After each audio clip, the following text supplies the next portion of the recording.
Halo pemirsa, senang sekali kami bisa bersama dengan Anda kembali di akhir pekan ini di acara favorit kita bersama, yaitu Reportase Weekend. Dari studio kami di Washington DC bersama saya Ian Umar dan Aryatna Budianto. Apa kabar pemirsa? Semoga sehat semua dan juga aktivitas Anda weekend ini berjalan dengan lancar dan menyenangkan. Nah Ian, sekarang kan udah semakin dingin ya. Ya. Sudah mengeluarkan semua nih? Sudah mengeluarkan, saya keluarkan semua itu ya, mulai dari jaket lah, yang panjang pendek, ya pokoknya yang kayak begini nih, yang lengannya agak-agak kelihatan begini, ini cuma bisa dipakai indoor. Ya, memang sudah tradisi sebenarnya di sini kalau misalnya musim dingin, jaket-jaket yang biasanya kita taruh di lemari, ditumpuk-tumpuk, dipadat-padatin, keluar semua lagi, diangin-anginin dulu, biar nanti bisa dipakai. Ya, begitulah pemirsa, tinggal di negara dengan 4 musim. Tentunya di sini juga di Reportase Weekend kami akan menyampaikan liputan-liputan menarik untuk Anda semua. Kurangnya peluang membuat kurang terwakilinya para desainer, stylist, dan pekerja kreatif kulit hitam di industri fashion. Inilah yang juga menciptakan gelombang baru pengusaha dari kalangan ini yang saling berbagi pengetahuan bisnis. InPlace Design adalah perusahaan arsitektur di Baltimore, Maryland yang punya visi menjadikan dunia sebagai tempat yang lebih baik. Menurut salah satu direkturnya, seorang diaspora Indonesia, dengan visi serta kemampuan membangun jejaring dan mengikuti tren, InPlace Design bisa bertahan melampaui masa pandemi dan menjadi lebih sukses sekarang. Penny Chandrarini, seniman, komposer yang juga dosen seni karawitan Institut Seni Indonesia Surakarta, baru saja merilis album terbarunya Wulansih. Album ini diproduksi oleh label bergengsi di New York, di mana Penny juga berkesempatan mengadakan konser menampilkan karya musik terbarunya.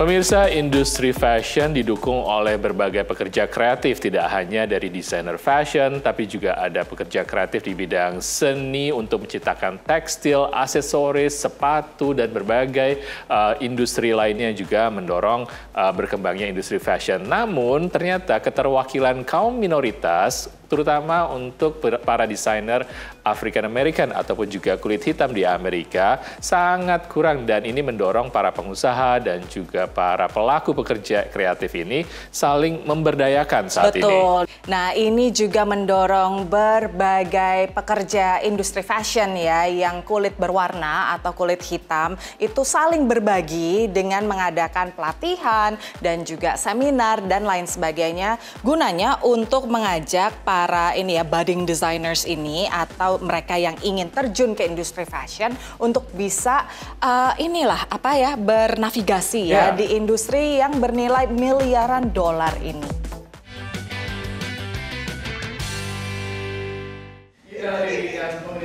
Zarina Akers adalah perancang kostum pemenang Emmy Award yang busananya telah dipakai banyak artis dan musisi kenamaan seperti Beyoncé. Baginya, mudah mencintai industri fashion. Yang sulit adalah mempelajari sisi bisnisnya. I'd say the business component was probably the most challenging because nobody really teaches you the business. And this is coming from someone that went to a school for the business of fashion. That still, no one really prepares you like that firsthand experience. I definitely had to kind of figure that out on my own. Ia berbagi tips di forum pemberdayaan ekonomi kreatif untuk warga kulit hitam ini. We wanted to give designers, fashion industry professionals in total, the opportunity to learn how to monetize their creativity. Semua berakar pada pengakuan karya seseorang. We remember trend-spotters from high-end brands coming to the community of Harlem to trend spot. And then we would see the same products that the small boutique owners and the tailors of Harlem creating on their own on the runways. Why we are doing the Business of Fashion Symposium is to give the credit to the designers, but empower them to be able to actually trademark your products, to actually learn how to create a patent for your specific print. Dulu Kadim Alfonso V bekerja sebagai asisten perancang busana di Michael Kors. Minimnya keragaman dan kesempatan berkembang di sana mendorongnya untuk buka usaha sendiri. Sebagai konsultan perusahaan rintisan bidang fashion, Kadim menulis panduan bagi perancang busana untuk meluncurkan koleksi pertama. The consulting and my sort of independent design work is sort of the brand that I've had to build for myself in order to make a name for myself in an industry that is not really built for me to succeed. Sementara fashion stylist ini khawatir dengan interaksi sehari-hari yang jadi semakin transaksional. Everyone had to become a business, everyone had to become a brand, which was great in some respects, you know, but then outside of that, we just lost community. Ia merindukan persaudaraan di antara profesional fashion kulit hitam. Just being transparent and vulnerable with one another. I feel like we will be over the top and great because all of that outside noise, it can't infiltrate us if we're tight, if we've got our community on lock. Di Harlem, di mana akses dan kesempatan begitu terbatas, bisnis busana menjadi sebuah urusan komunitas. Dari kota New York, VOA.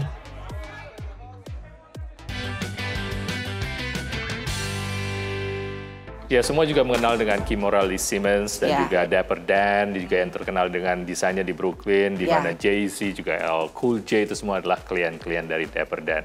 Dan ternyata memang harus dilakukan pemberdayaan, karena ini mendorong untuk komunitas mereka sendiri. Betul, dan next up katanya komunitas Asia berkiprah di fashion Amerika.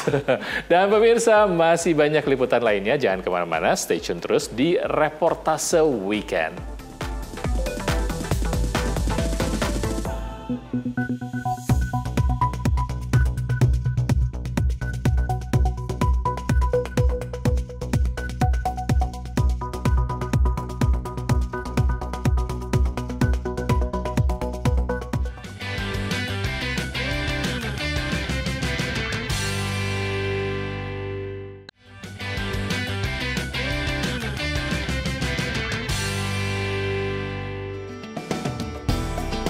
Pemirsa, Anda masih menyaksikan Reportase Weekend dari studio VOA di Washington DC. Berbagai bentuk seni tradisional Indonesia semakin memikat warga global dan tentunya juga di Amerika Serikat. Di Amerika Serikat, seni karawitan Jawa itu mulai populer, pemirsa. Dan baru-baru ini ada seorang seniman Indonesia yang menggelar konsernya di sebuah gedung pertunjukan terkenal di kota New York. Dia adalah Penny Chandrarini, seorang seniman karawitan yang juga adalah seorang dosen di ISI Surakarta. Dan dia juga merilis sebuah album baru berjudul Wulansi. Pertunjukan tadi itu sebenarnya berlangsung di sebuah gedung yang sangat bergengsi di New York. Betul. Dan yang datang juga para pecinta musik dari global, dari seluruh dunia yang mengetahui tentang seni karawitan tersebut.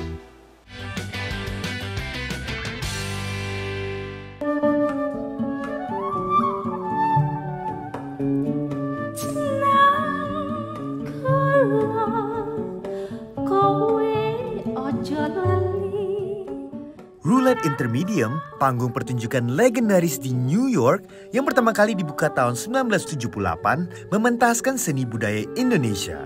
Ini adalah pertunjukan dari album baru berjudul Wulansi, karya seniman dan komposer Indonesia Penny Chandra, yang juga adalah dosen dan dokter bidang seni karawitan di Institut Seni Indonesia Surakarta. Yang membuat album ini unik, semuanya terinspirasi dari kebudayaan dan kedalaman spiritualitas Indonesia, terutama Jawa. Album ini dirilis di record label bergengsi New York, New Amsterdam Records, dan dijual dalam bentuk perangkat CD dan kaset dengan harga $10 atau sekitar Rp150.000. Dan lagu-lagunya penuh dengan musik dan instrumen tradisional Indonesia seperti gamelan. Musik adalah bahasa universal. Dan ini yang membuktikan bahwa gamelan itu lentur, gamelan itu sangat fleksibel, gamelan bisa menembus semua jiwa-jiwa. Meskipun tidak tahu bahasanya, tapi musik menjadi bahasa kita semua untuk saling terhubung dan saling mencintai. She's one of the most dynamic artists I've ever seen, I've ever performed with. She's a wonderful composer. Bisa bahasa Indonesia juga. How did you know Indonesia? Bisa. I've studied in Indonesia, primarily gamelan, Balinese and Javanese gamelan since 1996. Konser ini dipenuhi oleh sekitar 150 penonton asal lokal New York dan hanya ada sekitar 10 penonton diaspora Indonesia. Menurut multi-instrumentalist Shazad Ismail yang ikut tampil di pertunjukan ini, Penny mempunyai bakat dan berpeluang membuat musik tradisional Indonesia menjadi terkenal. She's the deepest singer, deepest composer. It's very profound to play with her. Penny has that strong possibility to speak to people that are outside of the history and the culture that she's coming from. Terus dari Penny, apakah ada tips untuk para musisi Indonesia yang ingin tembus di pasar internasional? Keyakinan bahwa budaya ini adalah kekuatan kita dimanapun kita berada. Jadi teman-teman di Indonesia, jangan malu. Budaya kita adalah DNA kita. Harus kita jaga dan kita rawat. Dan ini adalah kekuatan untuk kita bertanding di sini. Naratama dan Gendira Pratama, VOA New York. Alhamdulillah, thank you. Setiap kali saya ngeliat ada pertunjukan seni Indonesia itu rasanya saya kepingin belajar. Siapa tahu saya bisa belajar karawitan karena nyanyi karawitan itu juga nggak gampang ya pemirsa. Itu perlu waktu dedikasi khusus untuk mempelajari itu. Nah sekarang waktunya untuk menyimak ada apa aja dari dunia entertainment yang terkini. Iya. Wah kita ada banyak karena ada informasi dari Comic Con di New York City dan juga bintang Hollywood Walk of Fame yang baru saja diberikan kepada aktor Korea Amerika Ken Jeong.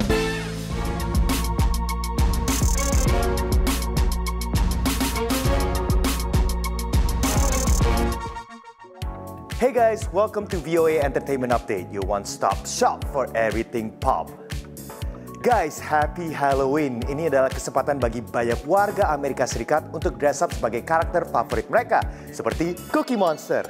Nah, di New York selain Halloween ada juga ajang Comic Con di mana cosplayers datang dan meriahkan acara tahunan ini.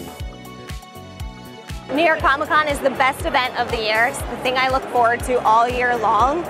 Everyone here all likes the same things and everybody's fun. Oke, kali ini saya punya cerita menarik karena saya sedang berada di event Comic Con 2024, di mana event ini adalah ajang komik terbesar.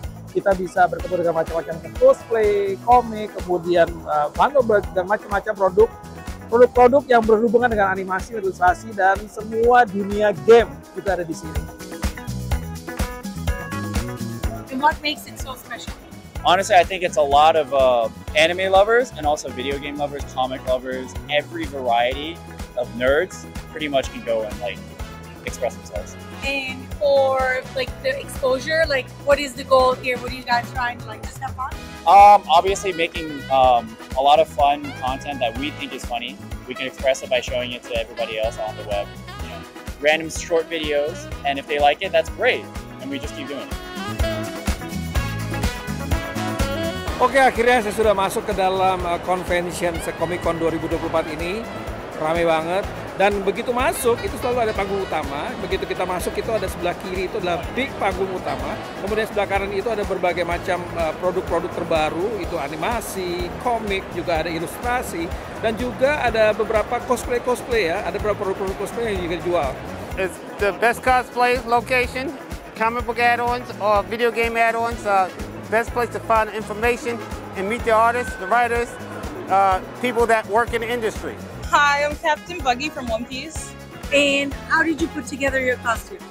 I had to make the hat, these knives, and my cape, and I just kind of gathered what I had, got some tights, and pieced it together. It looks amazing. We hope, like, what does Comic-Con mean to you? Oh, well, I love Comic-Con. Like, the cosplay community is amazing. I always love coming here and seeing all the creatives. It's just a really great time, and we get to do fun stuff that we're interested in. Yeah. kalau diukur ya, dari ruang main hall dan beberapa ruang pameran tadi, kemudian juga ke tempat makan ya, mungkin hari ini yang datang ada lebih dari 50.000 ya, sekitar 50.000 atau 60.000 orang, mungkin lebih ya, karena padat tapi merayap bahasanya. Jadi padat tapi kita masih bisa berjalan dan masih bisa melihat produk-produknya dan bisa melihat barang-barang yang dipamerkan. Cuman ini masih baru hari pertama nih, masih ada 3 hari lagi. Bayangkan di hari terakhir biasanya itu penuh habis.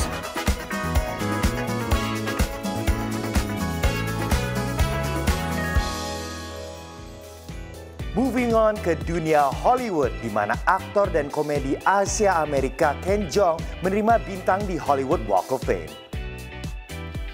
Mantan dokter yang menjadi aktor komedi Ken Jeong yang terkenal lewat perannya dalam film-film Hollywood ikonik termasuk Hangover dan Crazy Rich Asians menerima bintang ke-2794 di Hollywood Walk of Fame. Acara peletakan bintang ini dimeriahkan dengan pertunjukan penyanyi pop Robin Thicke dan juga dihadiri oleh bintang lawan main Ken Jeong di TV show komedi yang juga populer berjudul Community, Yvette Nicole Brown dan Joel McHale. Ken Jeong juga berkata dia merasa sangat bersyukur atas dukungan para fans sepanjang karirnya. This is about the fans. You know why? Because I was a doctor at Kaiser Permanente for like 7 freaking years. I didn't even think I could be an actor, or I just wanted to be a working actor. I didn't know if it was possible. That's why I still kept my license. I still keep it to this day, just in case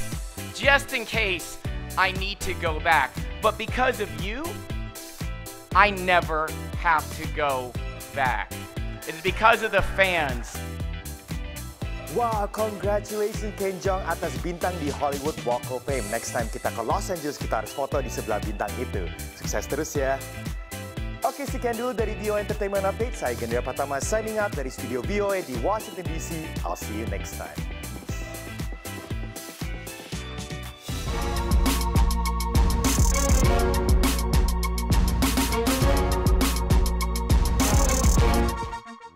Sebuah stereotipe pemirsa di Amerika Serikat itu emang katanya warga Asia itu adalah yang pintar, harus jadi dokter gitu. Ini sudah dilalui oleh Ken Jeong. Dia benar jadi dokter, tapi sekarang dia lebih sukses menjadi aktor. Oke pemirsa, sekarang kita istirahat lagi, tapi jangan kemana-mana.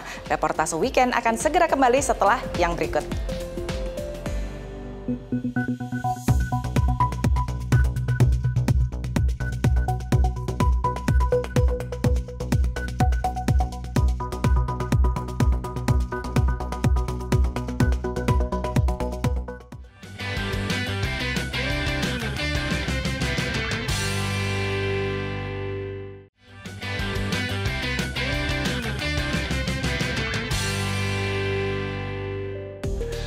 Dan pemirsa, Anda masih bersama Reportase Weekend dari studio kami di Washington DC. Bagi Anda yang tertarik dengan dunia arsitektur, wah ini liputan ini menarik sekali karena kita akan menyampaikan sudut pandang dari pelaku industri arsitektur ini di Amerika. Klien-klien yang mereka hadapi tidak hanya individu tapi juga corporate dan juga yang menarik adalah komunitas ternyata. Betul, ya karena mereka juga sempat melakukan semacam amal lah ya, membantu lah ya istilahnya. Jadi sifatnya bukan terlalu komersil pemirsa, yaitu membantu komunitas muslim di beberapa tempat di Amerika Serikat. Nah, perusahaan bernama In Place Design ini terletak di Baltimore, Maryland, dan salah satu direkturnya adalah Diaspora Indonesia. Kita simak penuturan dia tentang bagaimana mempertahankan bisnis arsitektur di Amerika Serikat, terutama di kota besar seperti Baltimore, Washington DC, dan sekitarnya yang penuh dengan persaingan.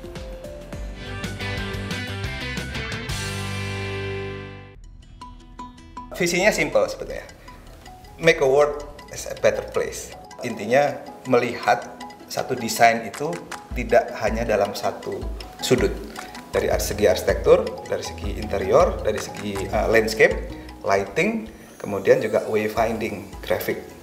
Jadi pengalaman orang untuk menikmati ruang-ruang di luar gedung, di dalam gedung, dan bagaimana mereka bisa mempunyai experience yang bagus gitu ya. You know, one of the reasons I named it in-place design is because we're all about placemaking. Because the buildings in a lot of ways are backdrops, but we look at what's happening in the space that people are actually participating in that location, how that how the sidewalk is, the landscape, the signage, all those components make a good project. So one of our main focuses, and I think what sets us apart, is we look at all those things holistically.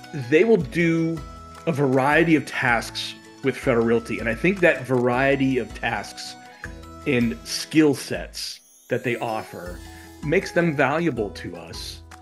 They will do a full set of design and construction documents for a property redevelopment project.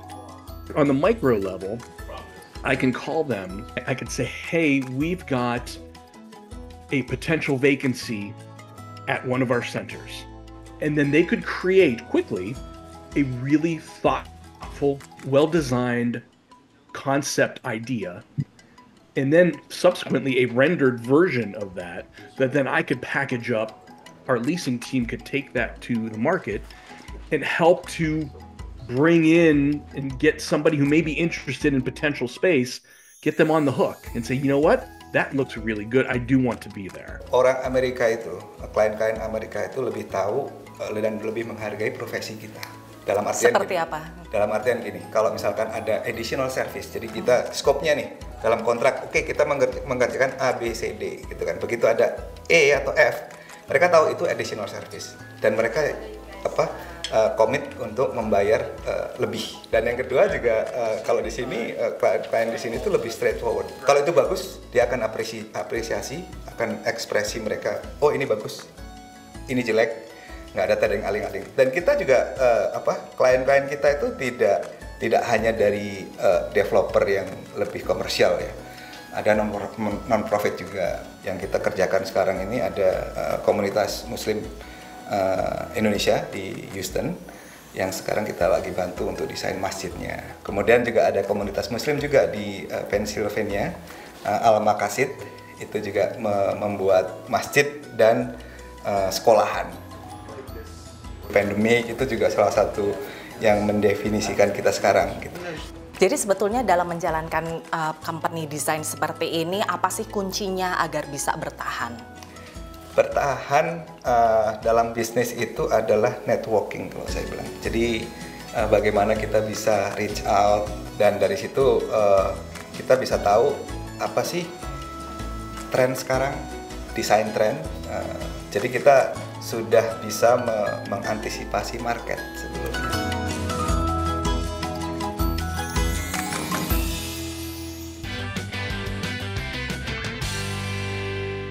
Yang buat saya itu menariknya justru Mas Haris ini punya klien dari komunitas tadi ya, untuk betul. masjid di Texas dan juga ada sebuah proyek masjid untuk komunitas di Pennsylvania. Betul, ya. Wah, ini nggak cuma komunitas Indonesia aja ya. Giving back ya ternyata betul, juga ya. Menarik sekali ya praktek industri di Amerika ini untuk industri arsitektur. Pemirsa, senang sekali reportase weekend telah menemani Anda dengan liputan-liputan menarik. Namun saatnya buat kami berdua untuk pamit dulu. Saya Ian Umar dan Aryatna Budianto mengajak Anda untuk ikut dalam sosial media kami dengan handle VOA Indonesia. Kalau gitu kita undur diri dulu pemirsa, sampai ketemu lagi di reportase weekend berikutnya. Dadah!